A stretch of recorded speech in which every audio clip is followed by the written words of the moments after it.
प्रणय उपाध्याय हमारे साथ हैं। प्रणय, बहुत खुलकर प्रधानमंत्री ने सारी बातें की हैं। अब सबसे बड़ी बात तो ये कि शहबाज शरीफ सामने बैठे हुए हैं, उसी मंच का हिस्सा हैं और पहलगाम हमले को लेकर दोहरे मापदंड स्वीकार नहीं है, ये पीएम ने कहा।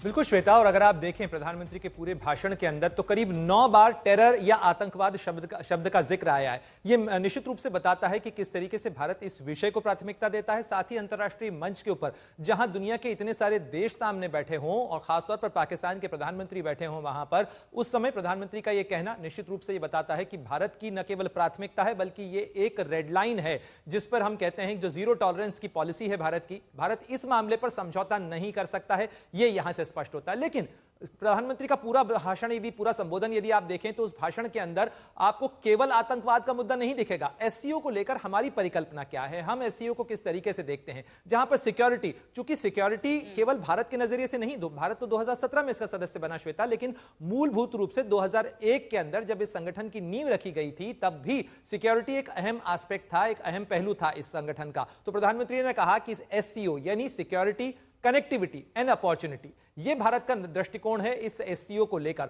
और कनेक्टिविटी के लिहाज से भारत क्या कर रहा है, कैसे भारत ने चाबहार पोर्ट को बनाया, कैसे भारत ने ईरान से लेकर अफगानिस्तान के डेला जरांश तक का जो रोड है उसको तैयार किया। उसके साथ साथ भारत आईएनएसटीसी जो international north south trading corridor है उसको लेकर रूस के साथ किस तरीके से मिलकर काम कर रहा है, इन तमाम चीजों को भी भारत की तरफ से प्रधानमंत्री ने सामने रखा। इसके अलावा अपॉर्चुनिटी में यदि आप देखें तो किस तरीके से भारत इस एससीओ को एक संभावनाओं के मंच के तौर पर देखता है, यह भी यहां पर आपको साफ नजर आता है कि उन्होंने सिविलाइजेशनल डायलॉग की बात की। यह बहुत महत्वपूर्ण पहलू है। भारत ने जब 2023 के अंदर इसकी अध्यक्षता की थी तब भारत ने एक बुद्धिस्ट सर्किट और बुद्धिस्ट डायलॉग की कोशिश की थी, क्योंकि अगर आप देखें तो इन तमाम देशों के बीच में आपको एक बौद्ध धर्म की जो डोर है वो एक सांस्कृतिक डोर है, वो एक ऐतिहासिक डोर है जो आपको देखने को मिलती है इस पूरे क्षेत्र के अंदर। तो उसमें कैसे इन्हें पिरोया जा सकता है, कैसे वापस जो ओल्ड रूट्स हैं उनको सींचा जा सकता है। केवल कारोबार की दृष्टि से पुराने मैरीटाइम या पुराने सिल्क रूट या सिल्क रोड को बनाने की बात नहीं है, बल्कि एक सिविलाइजेशनल डायलॉग हो, एक सभ्यता के तौर पर।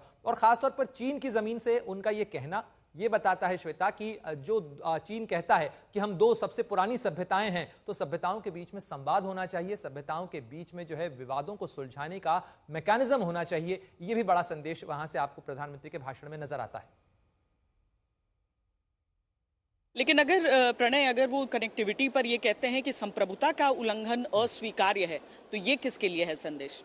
बिल्कुल, ये निश्चित रूप से न केवल चीन के लिए है, पाकिस्तान के लिए है, बल्कि ये संदेश उन तमाम देशों के लिए भी है जो इस बीआरआई की परियोजना से तो जुड़ना चाहते हैं, लेकिन एक दूसरे की जो सेंसिटिविटीज हैं, क्योंकि सीपेक को लेकर चाइना पाकिस्तान इकोनॉमिक कॉरिडोर के अंदर किस तरीके से चीन ने बीआरआई का इसे एक फ्लैगशिप प्रोजेक्ट बनाया। और जैसा हम कल भी चर्चा कर रहे थे कि अभी कुछ ही दिनों के अंदर, क्योंकि पाकिस्तान के प्रधानमंत्री वहां पर मौजूद हैं और वो अभी 6 दिन वहां रहेंगे वहां पर, और उसमें सीपीईसी 2.0 जो है यानी उसका जो सेकंड वर्जन है उसे लॉन्च किया जाना है। इस मामले को लेकर भारत की संवेदनशीलताएं भी हैं, चिंताएं भी हैं। खुद प्रधानमंत्री के स्तर पर राष्ट्रपति शी जिनपिंग के साथ अपनी पुरानी मुलाकातों में भारत ने इस चीज को रेखांकित किया है। तो यह बताता है कि आप कनेक्टिविटी बढ़ाइए लेकिन एक दूसरे की संप्रभुता का भी सम्मान करिए। वो जो 3 प्रिंसिपल जिनका जिक्र कल राष्ट्रपति शी जिनपिंग के साथ प्रधानमंत्री ने अपनी मुलाकात में किया, म्यूचुअल रेस्पेक्ट, म्यूचुअल सेंसिटिविटी और म्यूचुअल इंटरेस्ट, यानी हमें परस्पर हितों का भी ध्यान रखना है, परस्पर संवेदनशीलताओं का भी ध्यान रखना है और साथ ही हमें जो परस्पर सुरक्षा है उसका भी ध्यान रखना है। तो ये जो तीन चीजें हैं, ये एक तरीके से भारत ने कॉन्टूर्स तय कर दिए हैं, आप उन्हें पैरामीटर्स कह सकते हैं कि ये भारत की अप्रोच के पैरामीटर्स हैं। भारत इसी तरीके से चाहता है कि चाहे 2 बड़े देशों के बीच का संवाद हो, चाहे किसी छोटे देश के साथ में संवाद हो, यहां आकार मैटर नहीं करता है। कुल मिलाकर प्रणय यही हम कह सकते हैं कि चाहे चीन की बात हो या पाकिस्तान की बात हो, भारत ने बिल्कुल भी अपने शब्दों में कोई घालमेल नहीं किया है, सीधी सीधी हर बात रख दी है। केवल आतंकवाद शब्द नहीं बल्कि पहलगाम का जिक्र करते हुए आतंक पर दोहरे मापदंड नहीं चलेंगे, प्रधानमंत्री ने कहा है। हम सुनाते हैं आपको फिर से वो हिस्सा।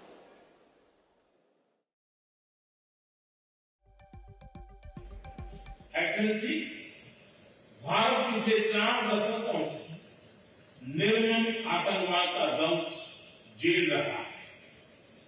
कितनी ही माताओं ने अपने बच्चे खोए और कितने बच्चे अनाथ हुए। हाल ही में हमने पहलगाम में टेररिज्म का बहुत ही घिनौना रूप देखा। इस दुख की घड़ी में जो मित्र देश हमारे साथ खड़े रहे, मैं उनका आभार व्यक्त करता हूं। यह हमला केवल भारत की अंतरात्मा पर ही आघात नहीं, यह मानवता में विश्वास रखने वाले हर देश, हर व्यक्ति को खुली चुनौती थी। ऐसे में प्रश्न उठना स्वाभाविक है, क्या कुछ देशों द्वारा आतंकवाद का खुलेआम समर्थन हमें स्वीकार्य हो सकता है? एक्सेलेंसी, हमें स्पष्ट रूप से और एक स्वर में कहना होगा कि आतंकवाद पर कोई भी डबल स्टैंडर्ड स्वीकार्य नहीं हुई। एक एक कर हम अपने सभी गेस्ट से भी इस पर राय ले लेते हैं। जनरल मेस्टन, स्पष्ट तौर पर पहलगाम का नाम लेते हुए सीधे सीधे अपनी बात रखना। प्राइम मिनिस्टर ऑफ इंडिया ने इतना अच्छा सख्त मैसेज दिया बहुत फर्मनेस के साथ, और मेरे ख्याल जो स्टार्ट पॉइंट है एससीओ का भी लेके एस से सिक्योरिटी करके, और उन्होंने टेक ऑफ पॉइंट सिक्योरिटी का ही कर दिया है। और बहुत सराहनीय है कि प्राइम मिनिस्टर ने इतनी अच्छी तरह बोला है, और खासकर पहलगाम अटैक के ऊपर भी बोला है, और टेररिज्म का हर फॉर्म में, चाहे वो टेररिज्म फंडिंग का हो, चाहे टेररिज्म साइबर टेररिज्म हो, क्रॉस बॉर्डर टेररिज्म हो, हर फॉर्म ऑफ टेररिज्म को प्राइम मिनिस्टर ने कंडेम किया, और उन देशों का भी सम्मान किया, मतलब उनको थैंक किया जिन्होंने भारत के साथ खासकर पहलगाम अटैक के बाद खड़े हुए थे। तो ये क्लियर मैसेज है, और प्राइम मिनिस्टर ऑफ पाकिस्तान के लिए और आसिम मुनीर के लिए और चीन के लिए भी मैं तो बोलूंगा, और खासकर टर्की के लिए भी बहुत साफ मैसेज है, भारत किसी भी प्रकार का टेररिज्म एक्सेप्ट नहीं करेगा। और मेरे ख्याल ये प्राइम मिनिस्टर ने इतनी फर्मनेस के साथ बोला है इतने बड़े अच्छे फोरम में कि मैं इमेजिन कर सकता हूं कि प्राइम मिनिस्टर शाहबाज की और आसिम मुनीर जो अपने कंट्री में देख रहा होगा उनकी क्या दशा हो रही होगी। और मेरे ख्याल उनको शर्म से मतलब अपनी झुका लेना चाहिए, क्योंकि इतना घिनौना हरकत किया था जो प्राइम मिनिस्टर ने बोला भी, घिनौना अटैक किया है पहलगाम में, और वो भी धर्म के आधार पे। तो मेरे ख्याल ये बहुत क्लियर मैसेज है कि भारत अब ये टेररिज्म एक्सेप्ट नहीं करेगा, और इसीलिए भारत ने न्यू नॉर्मल बता दिया है, terrorism any act of terror will be considered an act of war. तो ये एससीओ के ऊपर बहुत क्लियर मैसेज है। और साथ में जो इन्होंने कनेक्टिविटी दूसरा बोला है छाबार पोर्ट का और इंटरनेट ये नॉर्थ साउथ ट्रांसपोर्ट कॉरिडोर, ये भी मैसेज चीन के लिए भी है, क्योंकि आज भारत को कनेक्टिविटी मिल सकती है central Asian republic Xinjiang region से, क्यों नहीं देता है वो? अगर वो सीपेक बना सकता है और कनेक्टिविटी की बात करता है तो भारत को भी इसको देना चाहिए। आज भारत का सेंट्रल एशियन रिपब्लिक्स के साथ सिर्फ $2 बिलियन वर्थ ये ट्रेड है, और चीन का एससीओ सेंट्रल एशियन रिपब्लिक्स के साथ $100 बिलियन है।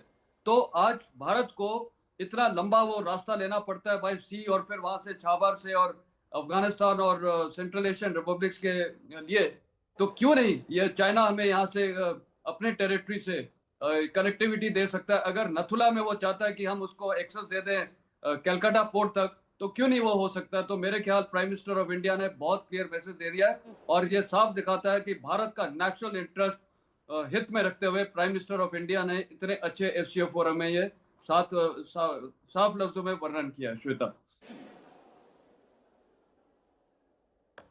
एम्बेसडर जितेंद्र नाथ, आपके हिसाब से हाई पॉइंट प्राइम मिनिस्टर के एड्रेस का? तो है आतंकवाद। मैं कुछ और कहूँगा थोड़ा सा अलग। जो बात मैं कहना चाह रहा था जनरल मेस्टर ने कह दी कि एस फॉर सिक्योरिटी, ये चीन के लिए भी एक मैसेज है। S is not for Shanghai. समझ रही ना आप, कि आप अगर सोचते हैं कि आप सबसे बड़े शहर हैं और शंघाई कोऑपरेशन ऑर्गेनाइजेशन है और चीन इसका नेतृत्व करेगा और बाकी लोग बैठे रहेंगे, ऐसा नहीं हो सकता है। एस फॉर सिक्योरिटी और बाकी C for whatever and O for whatever. तो ये बहुत सटल ये रणनीति मुझे प्रधानमंत्री की तो मुझे बहुत दिलचस्पी आई, बहुत अच्छा लगा। दूसरी बात यह है कि ये टेररिज्म पे ये मैं हैरान हो रहा हूं कि भारत और चीन दोनों टेररिज्म आतंकवाद के विक्टिम हैं। ये भारत की नीति में एक महत्वपूर्ण बदलाव आया है। पहली बार मैंने कहीं स्टेटमेंट देखा जो कि भारत कह रहा है कि हम टेररिज्म के विक्टिम में, आप भी हैं। इसका अर्थ क्या है? इसका अर्थ यही है कि आप पाकिस्तान के साथ मत मिलें। लेकिन मेरे हिसाब से मैं नहीं कह सकता कि वो नहीं मिलेंगे, वो मिलेंगे पाकिस्तान के साथ। आपने तो युद्ध में, पाकिस्तान आपके कंधे पे बैठ के युद्ध कर रहा है भारत के साथ, आप उनको इंटेलिजेंस दे रहे, सब कुछ दे रहे, and by association you are an accomplice in Pakistan terrorism against India.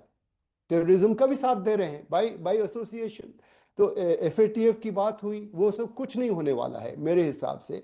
मीठी मीठी बातें करना बहुत अच्छी बात है एससीओ में, ये अमेरिका के लिए संदेश है, वो दूसरी बात है, मैंने उसके बारे में ऑलरेडी कुछ कह दिया है। लेकिन भारत ये कह रहा है कि हम दोनों विक्टिम हैं। इसका मतलब यह है कि भारत चीन को एक तरीके से एक चुनौती भी दे रहा है, एक अपील भी कर रहा है और एक वार्निंग भी दे रहा है। अगर आप ऐसा करते रहेंगे, हम कह रहे हैं कि आप पहलगाम के हमें कुछ दें, पहलगाम पर हमें कुछ दें, हम आपको बता रहे हैं कि you are also victim of terrorism, तो हमें भी कुछ चाहिए। तो ये लेन देन तो हो सकता है, लेकिन मेरे हिसाब से ये शायद नहीं होगा। एम्बेसडर डोगरा, आपका आपका हाई पॉइंट, मतलब शंघाई की जगह, मतलब वाकई ये अगर चीन इसे बैठकर समझे तो ये बड़ी चीज़ है। वो चीन बार बार अपना नेतृत्व, अपनी अपनी बड़प्पन, जिनपिंग के कद को बढ़ाने की कोशिश कर रहा है, लेकिन पीएम के स्पीच ने आज क्या किया है यहाँ पर? देखिए, 7 बार या 9 बार एक चीज को हाईलाइट करना, ये अपने तरफ से बहुत सिग्निफिकेंट है। ठीक है, कनेक्टिविटी और अपॉर्चुनिटी ये पीएम ने जिक्र किया, पर सिक्योरिटी, सिक्योरिटी मीनिंग टेररिज्म, उसके ऊपर जो एम्फसाइज किया, उसमें संकेत चाइना की तरफ भी था। उन्होंने ऑपरेशन सिंदूर का नाम नहीं लिया, पर पहलगाम के जरिए उन्होंने बता दिया कि आप डबल स्टैंडर्ड, दोहरा मापदंड ना अपनाइए। और उसका मतलब यही था कि चीन ने जो मदद की पाकिस्तान की ऑपरेशन सिंदूर में, वो ठीक नहीं थी। और अगर उनका किसी टेरर के कारण खून बहता है, तो हमारा खून की भी उतनी ही कीमत है और उतनी अहमियत है। सो आई थिंक उस पर कोई एम्बिग्विटी नहीं रखी, और वो जरूरी भी था। क्योंकि लोग सोच रहे थे कि शायद अमेरिका को कोई मैसेज दें, किसी और चीज के ऊपर एम्फसाइज करें। मेरे को लगता है जो सेंट्रल फोकस उन्होंने टेररिज्म पे रखा, चाइना के लिए जरूरी था, पाकिस्तान के लिए जरूरी था। अभी देखें शहबाज शरीफ क्या रिस्पॉन्स करते हैं। और अमेरिका के लिए भी जरूरी था कि आप जो पाकिस्तान से दोस्ती कर रहे हैं, वो भी एक डबल स्टैंडर्ड का फॉर्म। तो all in all I think एक मेन मुद्दे पे नजर रखना बहुत अच्छा किया प्राइम मिनिस्टर ने अपनी स्पीच में। अब देखें आगे क्या होता है।